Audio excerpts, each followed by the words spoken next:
Throughout the United States, the superhighways designed to speed us along are actually slowing us down. They're falling apart, punished by brutal weather. We're in Chicago. We get snow, it gets cold, it gets 20 degrees, it gets 0 degrees. And crushed by the relentless stress of heavy loads. One truck does the damage of 10,000 cars. Luckily, help is on the way. Engineers and construction crews are racing to deploy new tools and new technologies to stem the tide of destruction and keep the wheels of the nation rolling on America's super roads.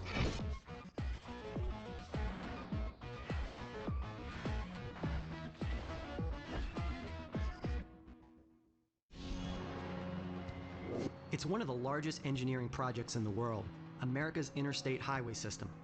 47,000 miles of superhighways, bridges, tunnels, and roads. For over 50 years, these arteries have been a symbol of American ingenuity and progress. But now, a growing population and an expanding economy have stretched the system to the breaking point.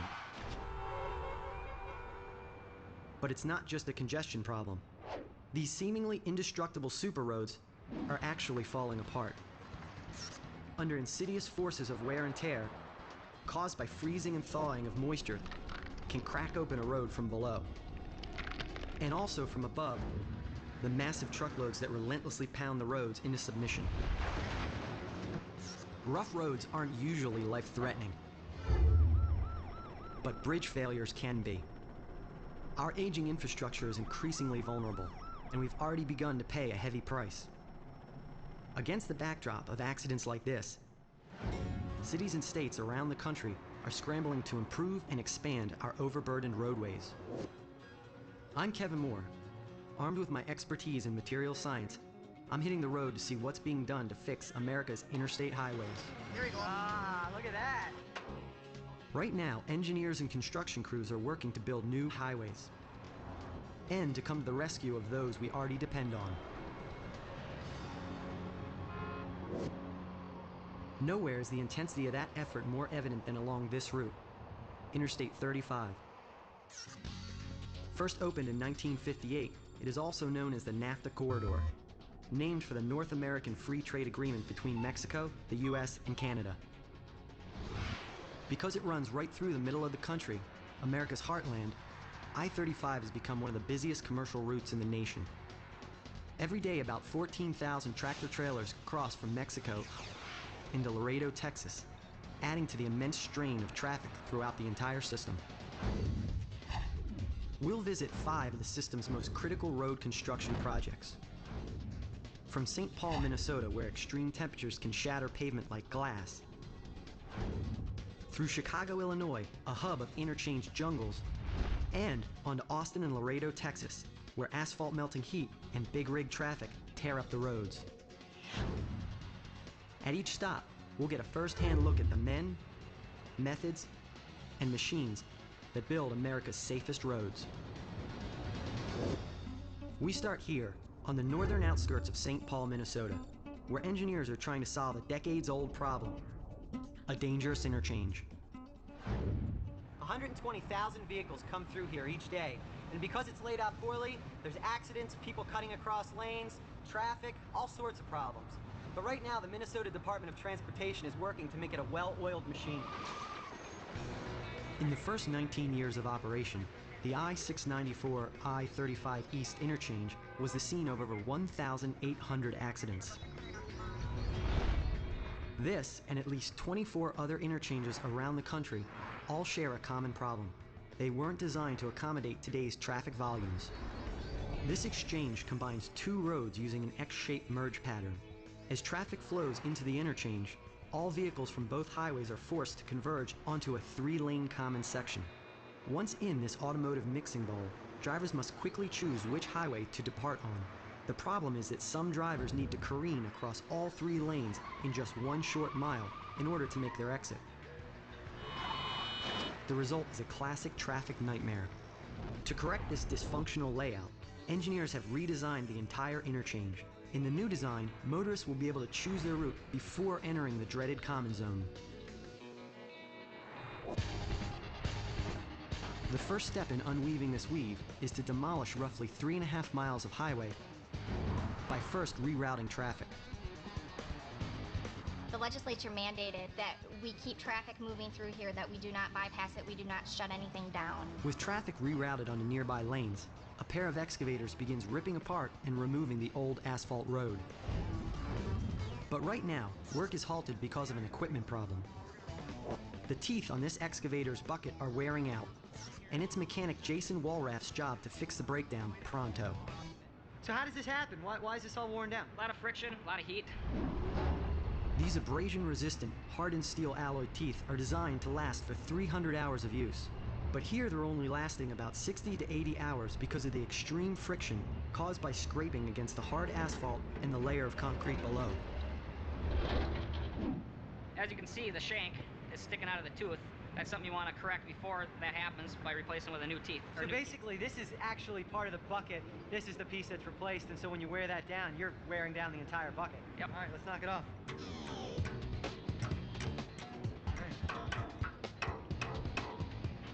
This is actually one that's been worn down too far. Yes.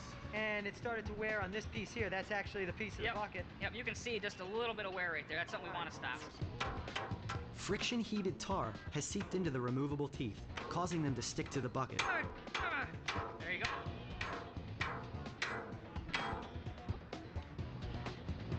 Got her. Now, we can put the replacement teeth onto the bucket. And these are the nice new ones. This is what they should look like from the very beginning. There is a little cleanup process. Want to get all that tar and dirt out of there. All the tar's in there from scraping all this asphalt. And so I take it you just twist it on. That's correct. All right, so, Jason, is there a special way these go in? Yep, they're pretty self-explanatory there. They can only go in there one way. All right, wait. So you just hammer it down and And so I just whack it. just whack her away and try it. You got it. As easy as that. Now the team can get back to removing all that asphalt. The operation begins with another excavator, fitted with a special gouging hook, which rips through the 4-inch thick pavement like a knife through butter. Next, the newly refitted bucket excavator comes along and loads the loose asphalt chunks, weighing up to 300 pounds each, into a dump truck. The dump truck then piles the debris onto a growing mountain of asphalt near the demolition site. Later, this material will be recycled as an aggregate base layer under the new pavement. Down the road, a guillotine breaks up an 8 to 10 inch thick layer of steel reinforced concrete.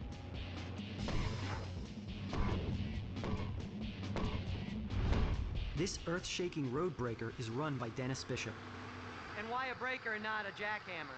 Well, the jackhammer would be so time-consuming and so much labor. In a couple of days, I can accomplish what would take these guys a jackhammer a month. All right. Stand back where we can launch it, and away we go. This 6-ton solid steel guillotine can drop from varying heights depending on the thickness of the road being broken, unleashing up to 84,000 foot-pounds of force. It's an ingenious solution that takes just one operator. Well, actually, there's really not much operating to do. So I noticed that no one's in the cab. You control all of it out here with remote operation. You can steer everything. It's an emergency stop setup.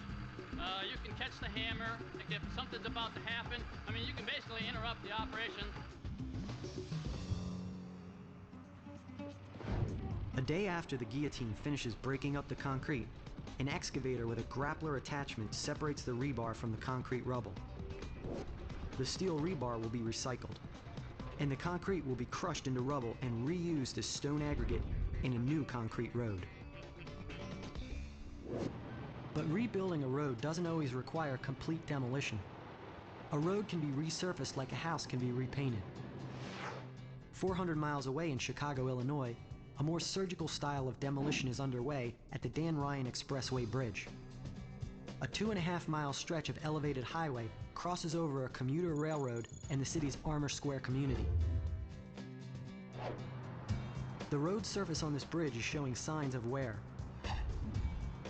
Just like when somebody gets older, you get that first wrinkle, you know, that first gray hair, you start getting some potholes, some cracking. So we knew that we're going to have to do something eventually. Since other sections of the Dan Ryan Expressway are under construction, the state of Illinois decided to also fix the bridge, extending its life another 20 to 30 years by resurfacing the elevated roadway. Step 1. Precisely remove a quarter-inch layer of the old concrete surface using a cold milling planer. It takes 2 days to grind just 2 lanes of highway, which is fast compared to the speed of the next step. To remove another quarter-inch of concrete, these 2 trucks perform a special task called hydroscarification. The operation begins inside this lawnmower-sized housing. A spinning blade sprays 16 gallons of water per minute at 34,000 pounds per square inch of pressure. All the concrete aggregate removed by the sprayer is vacuumed through this hose into the lead truck. So all that remains is a clean but jagged surface. When we pour our concrete on top of that, it binds it very well. Resurfacing the elevated road has proven far less invasive than replacing the entire structure from the ground up. But this minor surgery can't stave off the inevitable, because eventually this bridge, like all bridges, will have to be replaced. Coming up next, the nation's focus shifts from crumbling roads to aging bridges. Then, see how workers erect a new span in Illinois.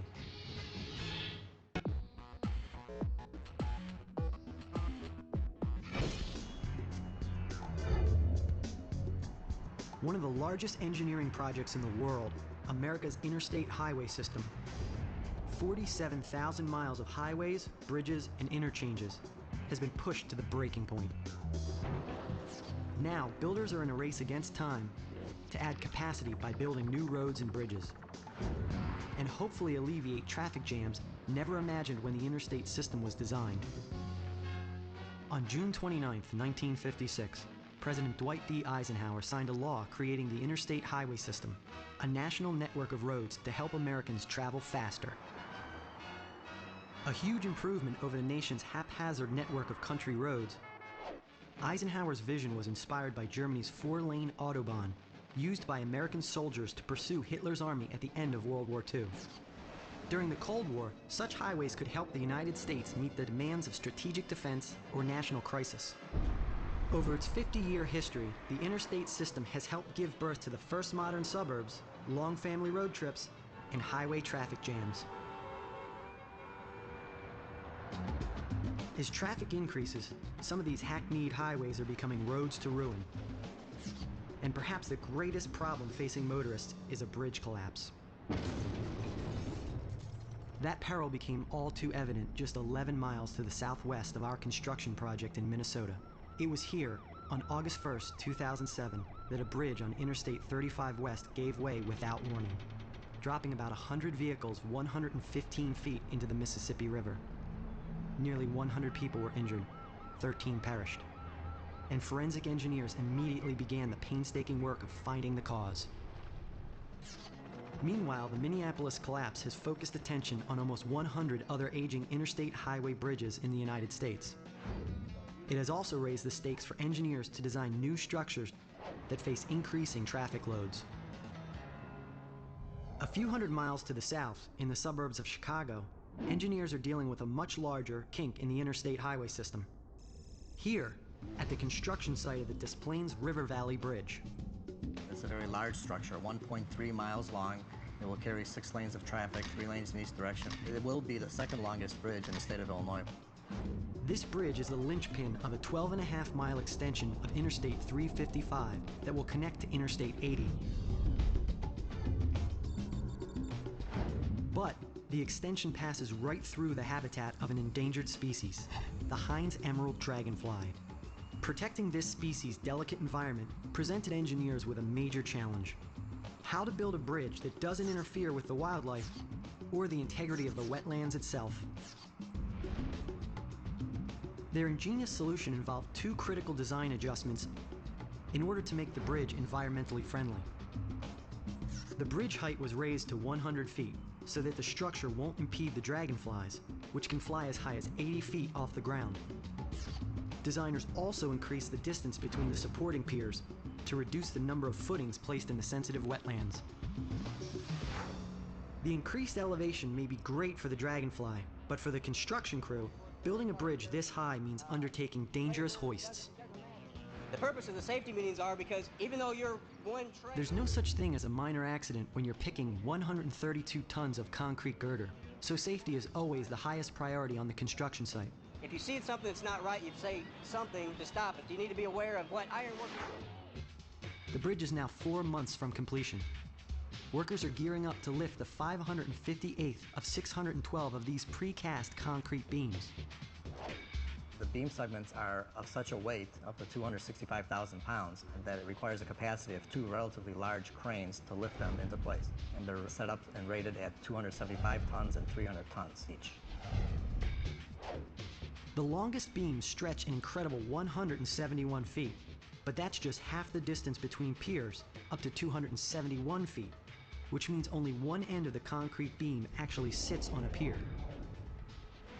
So James, the green plates they're putting the beam onto, what is that? It's a bearing pad that the bridge sits on. It's got steel shims inside, encased it with rubber, and as temperature heats up and cools down, the bridge expands and contracts, and it gives it a place where it can move. The operator needs a delicate touch to precisely place the beam onto the bearing pad. The other end of the beam rests on a temporary shoring tower, and it's at this end that the beam's special design comes into play. Here's what makes these extra long girders so strong. Steel cables will pass through holes cast into each beam. In order to knit the two beams together end to end, workers first build an internal rebar cage, connect the cable conduits, and then surround the 1-foot gap with a wooden concrete form. Then the team adds concrete to splice the two girders together, creating one solid piece long enough to span the distance between two piers. So James, we're pouring concrete? That's right. And all in all, how much concrete are we going to put in there? I think there's 30 yards. It's about 4 truckloads is what they usually bring out. Then they come in with their hand vibrators, and they excite the concrete and get it to settle in and take out the air pockets, right? Yeah. Inside that closed bore, you've got all the rebar. There's post-tension ducts that run through. There's a lot of obstacles with that vibrator. It moves that concrete around and gets it to all the corners and make sure you have good consolidation. Once the concrete is hardened, workers begin the post-tensioning process, which gives the two girders the rigidity of a single unbroken unit. First, workers thread a series of 14 1/2-inch diameter steel cables through the empty ducts within the beams. Then they jack the cables to 600,000 pounds per square inch of tension. The tension in the cables is transferred to the beams and holds the beam segments together to a point where they behave as one beam. The next step is to build a road atop the bridge, a process with just as many complexities. Coming up, how interstate highways are paved with reinforced concrete. And later, we'll see just how tricky asphalt paving can be when builders halt a multi-million-dollar construction project.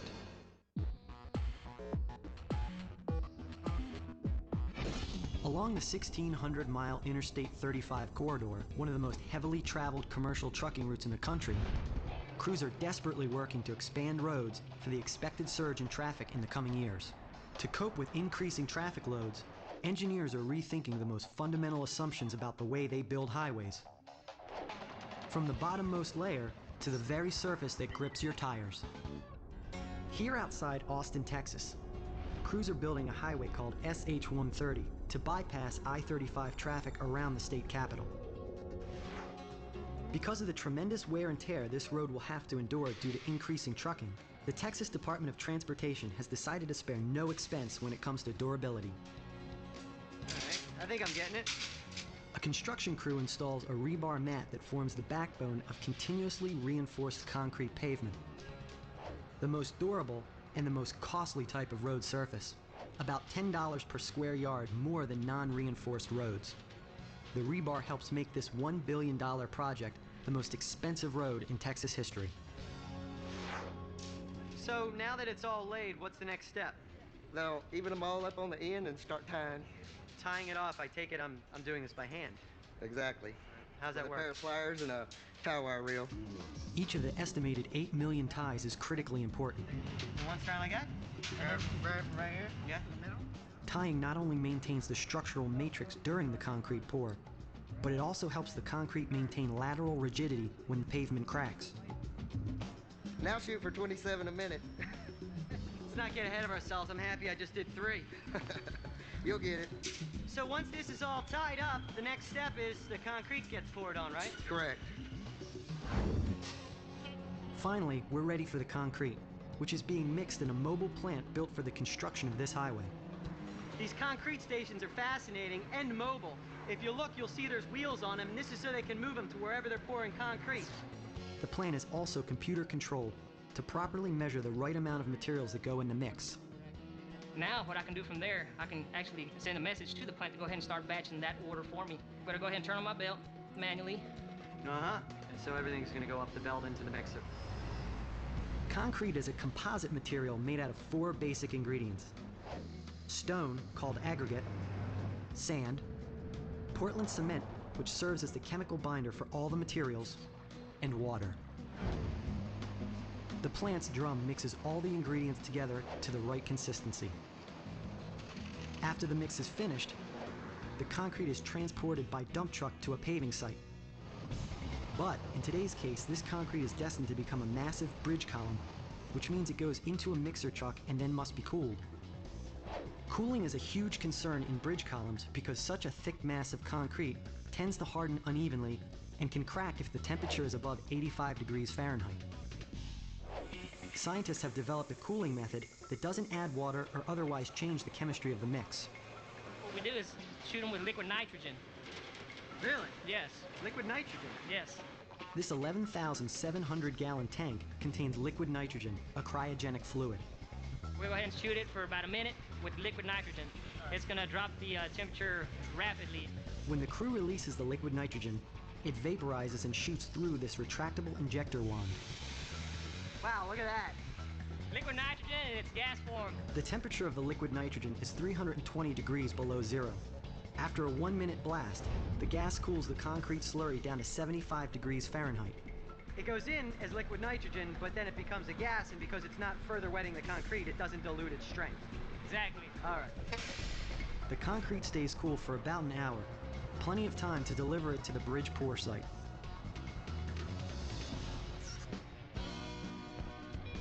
Early the next morning at another Highway 130 construction site, crews are building a 1-mile lane of concrete road. Once these paving machines begin making road, they should not stop, because this extremely dry mix of concrete could harden too much if it doesn't pass through the final machine in time. Paving Superintendent Jerry Sanders makes sure the entire process runs smoothly. Why is it not wet? In a slip-form paving operation, because there's nothing to hold up the outside edges, you have to pave it dry so that it will stay put and it will stand up after the paver goes across it. The paving process begins when a dump truck feeds its 10 cubic yard load of concrete onto the paver's 1,600-pound retractable conveyor. The deluge of material forms a large pile in front of this first machine called the spreader. Using huge augers, the spreader distributes the concrete evenly, both in thickness and in width. Following the spreader is the finishing machine. It too has large augers that knead the concrete to keep it from hardening. Amid the augers are 18 vibratory probes which shake out any air pockets in the concrete. As the finisher moves forward, it pushes the concrete into a constricted space of stainless steel slip forms. One form slides against the concrete on the road shoulder. The other pushes the top of the concrete flat to produce the road surface. To ensure the forms stay at a consistent 12-foot width and 14-inch depth, the paving machine has 2 sensors that ride along a guide wire placed on the side of the open grade by surveyors. The new road surface is taking shape, but the concrete must be finished manually, a creative job I could probably handle. It's a 20-foot magnesium straight edge. We use that 20-foot straight edge to check the ride of the concrete, to make sure that the paver is doing what it's supposed to do and not leaving any bumps or dips in the concrete as it's paving through. Keep letting the handle down so you got your square edge going across. All right. How's that? Now then turn the handle all the way back. Like that? See, it rolls the edge over, and just pull it back. Just pull it back. Simple as that. Just pull it back. So what do you think? Did I do a decent job? I think you're hired. Right there. Next, the builders apply a final touch using a mechanical rake. This machine creates water drainage grooves and then sprays a curing agent on top to help the surface harden. But there is a much cheaper and more common method of paving America's interstate highways. It's just not as durable or long-lasting as concrete. Coming up, discover the hot and sticky world of asphalt. And later, interstates in the age of the information superhighway.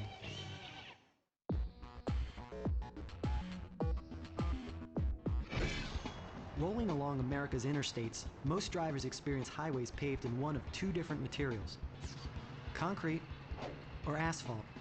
Concrete is more durable, but because of the expense, only 5% of America's interstate highways are paved with it. On average, asphalt costs $55 a yard less than concrete. Builders can pour it faster, and asphalt roads can be opened quicker. The only problem with asphalt, it wears out and must be resurfaced or replaced twice as frequently. That can mean trouble for motorists and for the builders who must dodge the elements to keep the highways open. In Texas, all along the Interstate 35 NAFTA corridor, heavy rain and flooding are impeding road building progress. In the last 3 months, we've lost roughly 50% of our work days due to rain. And you normally would plan for some bad weather in a construction job, right? But it wouldn't be 50%, it might be 5%.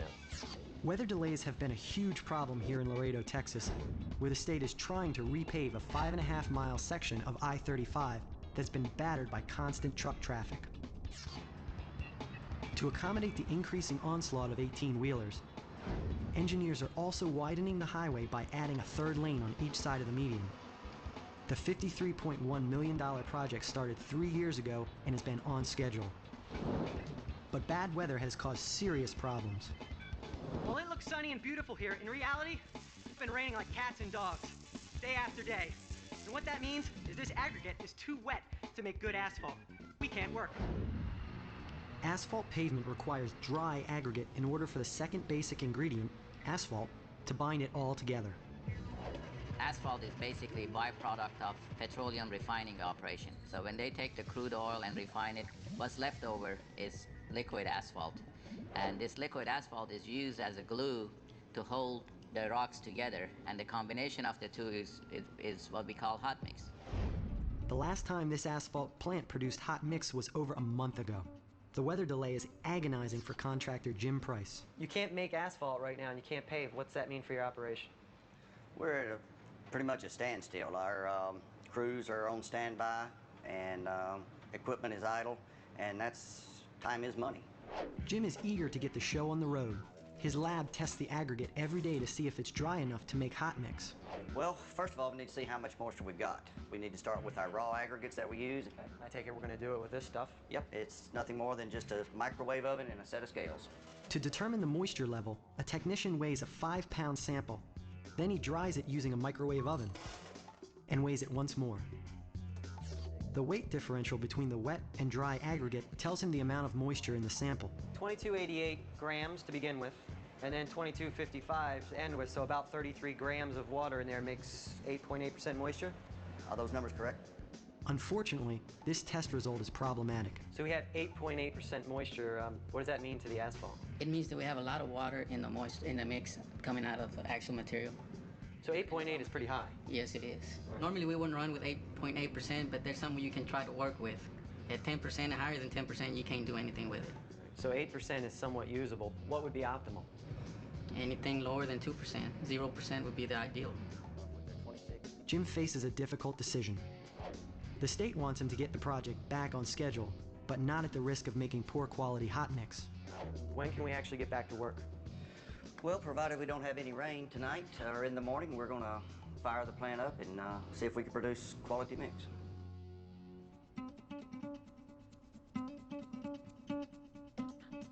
The night passes without a drop of rain.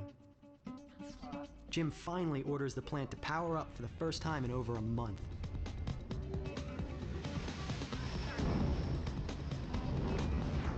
First, a front-end loader fills the aggregate bins with stone and sand. Then a conveyor transports the aggregate mixture to a rotating kiln. Fired to 2,000 degrees, this kiln process dries the aggregate a little, but not enough to reduce the moisture content to 0. Next, the machine injects hot liquid asphalt into the mixture, which tumbles some more. By the time we get out, we'd like to have about 300 to 325 degree mixture. Now a conveyor carries the hot mix to a hopper above the waiting truck.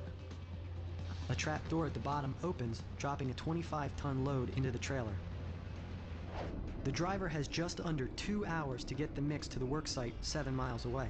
If he takes too long, the asphalt may cool too much to be poured. It becomes very rigid, and you lose your ability to compact it. But chances are cooling won't be a problem. Today weather is dry and hot, over 100 degrees. good conditions for the restart of Jim's operation.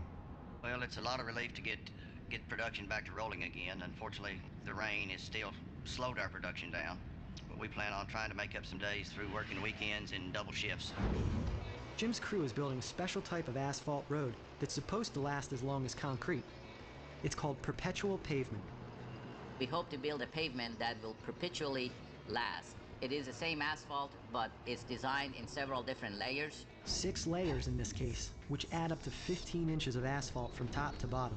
Each successive layer contains varying sizes of aggregate. The lower layers, comprised of stones 1/2 to 1 inch in size, are specifically designed to be flexible and resist cracking or rutting, which always starts at the bottom. The upper, thinner layers use smaller stones to create a smooth ride for motorists. Those layers, they have a short lifespan, so we count on going there every 7 to 10 years, removing that thin layer, putting another one down there. Today, the second layer of perpetual pavement is being laid down. Each layer is poured using a technique very common throughout the Southwest United States. Step 1. The hot mix is poured from the belly dumper right onto the road, forming a continuous berm called a windrow. This unbroken supply of asphalt increases productivity and ensures uniformity throughout the entire process. Next, a windrow elevator machine transfers the hot mix into the paver.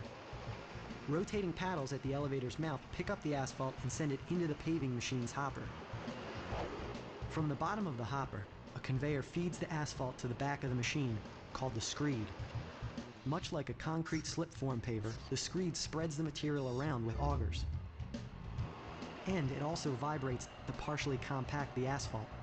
Behind the screed lies a fresh layer of asphalt, spread to 3 inches thick and 12 feet wide. Next, 4 rollers flatten the asphalt. Each 10 to 15 ton machine rides on 2 6-foot wide, 4.5 foot diameter drums, specifically designed to squeeze out air pockets where moisture could later collect. The first roller is a straight vibratory roller that vibrates vertically. The next 2 rollers in line are what we call our Aussies. They not only vibrate vertically, but they also oscillate horizontally to try and basically knead and pound the mix in as tightly as possible. The final 10-ton finishing roller bears straight down without vibration. After each roller has driven over the road 4 times, the asphalt is finally compacted to 95% average density, meaning 95% of all air has been eliminated. After the crew finishes paving this 1.5-mile stretch, they'll be back to add 5 more layers. They're scheduled to complete the entire widening project in the summer of 2008. But before any of the heavy-duty road along the 1,600-mile NAFTA corridor can open, some often overlooked additions must be built along the side. Coming up, from crash barriers to smart road technology, see how safety is built into every road.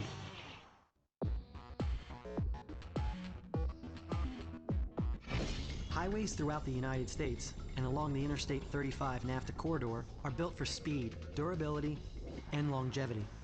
But perhaps the most important and least visible feature designed into these megastructures is safety. And on the highways where heavy traffic roars along at 65 miles an hour or greater, safety means preventing collisions, specifically head-on collisions.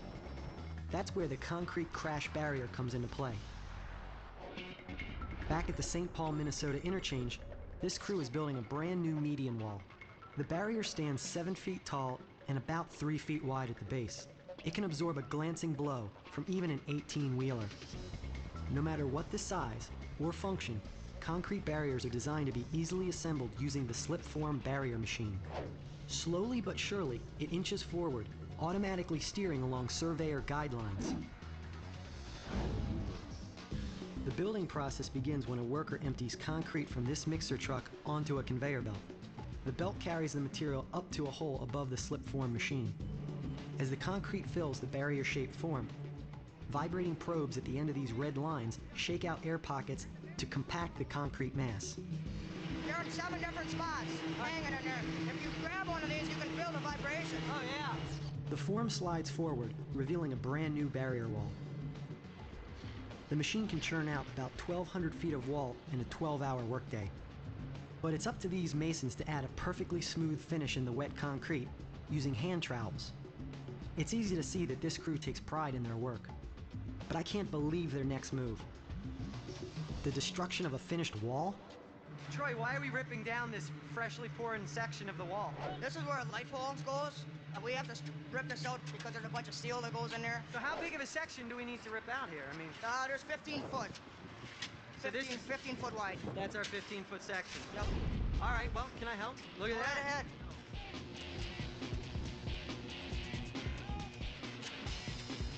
We build a wall up, I tear it down. We're gonna let the Bobcat come and finish up here. He's gonna dig this out and go a lot faster. So Troy, you think I can drive the Bobcat? I think so. You're a brave man. All right. This will be interesting. Out of all the machinery used in this road construction, this Bobcat is the only one an amateur like me can safely operate. But I need to be very careful not to snap the conduit embedded in the bottom of the wall that will carry electricity to a light pole. So we've taken the wall down, Troy. Now the next step is what? Electricians have to cut that pipe, run their conduit up, and then we just pour it back in.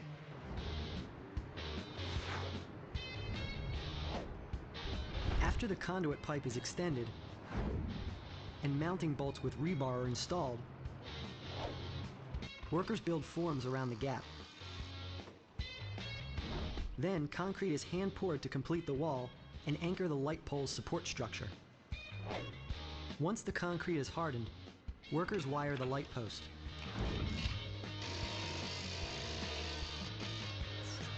Hoist it into position, and finally bolt it onto the barrier wall. Unweaving the tangled mess of the I-35 East, I-694 interchange will take another 15 months. When unveiled in the fall of 2008, it will be a much safer road, and traffic will flow much more smoothly. But back in Austin, Texas, there's another way to monitor and control traffic woes. 74 closed-circuit television cameras peer down at the highway along Interstate 35. The images are transmitted by fiber optic cables to the state-of-the-art Combined Transportation Emergency and Communication Center, or CTEC. Here, traffic control agents bear witness to a disturbing trend. But now, with the amount of traffic that we have, with the increase in the population, every major highway is backed up and stacked up every day during rush hour, morning and afternoon. Austin, Texas is the third fastest growing large city of the United States, and the volume of traffic traveling through Austin on I-35 has multiplied from 134,000 cars a day in 1987 to 230,000 cars in 2006. Opening bypass routes like Highway 130 can alleviate some of the congestion, but smart road technologies are fulfilling an even bigger need. Keeping the lanes open is of paramount importance. There's lots of money, lots of man hours at stake out here. It's about 4 in the afternoon, and the 3-hour-long peak period is just beginning. The agents monitor TV screens to identify any traffic problems. This is a bit unusual for traffic to be backed up like this time of day. So I turn the camera around and try and see if I can find the source of the backup, whether it's a collision, debris in the roadway. A stalled vehicle is the culprit. Agents spread news of the problem via the internet, TV, and radio. And they can instantly alert motorists by way of 16 dynamic message signs. 10-4. The system is also designed to solve problems by dispatching highway emergency response operators to clear the road. They have the ability to be able to hook up with vehicles to pull them out of the roadway. Clearing traffic jams is a never-ending battle that will only get more intense over time. And with traffic volume on America's interstates increasing in the coming years, engineers will need to continually increase capacity, rebuild and repair overtaxed roads, and implement the latest road designs and technologies. For now, the engineers at each of these construction sites along Interstate 35 feel they're staying ahead of the curve.